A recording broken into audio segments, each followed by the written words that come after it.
சோறுதான் திங்கிறியா இல்ல பியல் திங்கிற லவ் பண்ணும்போது வந்து பாத்தீங்கன்னா இல்ல நீ யாரு நான் நானா இருக்கேன் லைஃப் லாங் வந்து நீ மாறும் வேணாம் நானும் மாற வேணாம் தான் அப்படிதான் இருந்தோம்.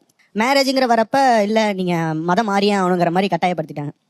நான் வந்து இல்ல நான் கான்ஃபிடன்ட் இல்ல நான் மாறவே மாட்டேன் கண்டிப்பா நான் மாற மாட்டேன். அப்ப லவ் பண்ணும்போது அப்படிதான் இருந்தா நான் அவங்க கூட சண்டை போடுறேன்.